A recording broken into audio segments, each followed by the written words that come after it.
Good morning, everyone. I hope you are all well. So, if you've not seen it, go and watch this other video before you watch this one, because that'll make more sense. But Angel Lynn was a young lady who was basically kidnapped by her scumbag boyfriend.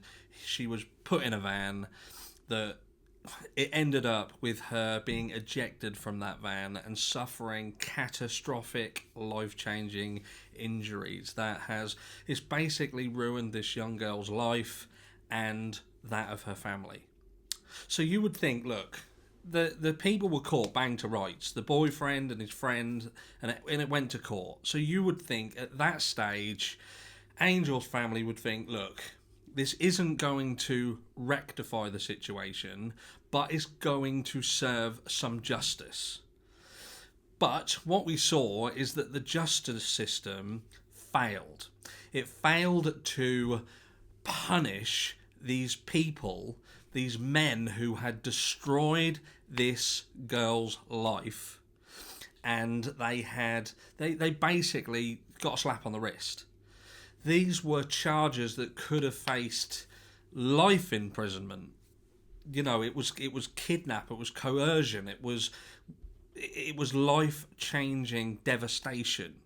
But one of them will be out of prison before Angel is out of the hospital, and the other one, the main one, he will be out, and he probably won't even serve 3 years.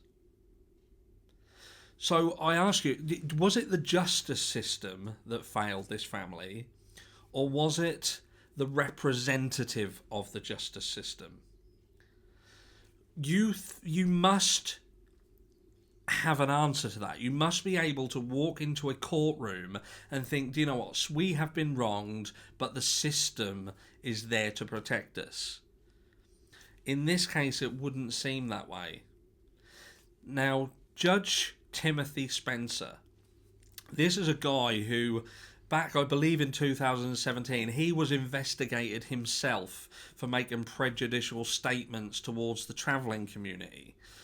And you would think, look, in that position of power, and the fact that you have the power to be the face of the law, you cannot go down that route.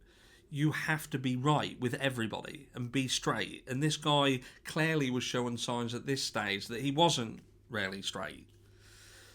But this is where things take an even darker turn. And this is August 2021. And Ben Johnson, he was a 21-year-old man. And he had been caught with close to 70,000 articles that he had been researching that would constitute towards planning for a terrorist act. They were about bomb making. Do you know what I mean? So you know where this could eventually end up. We've seen far too often where these things lead to. The Ariana Grande concert, we've seen where these things lead to, and they can have devastation upon many families.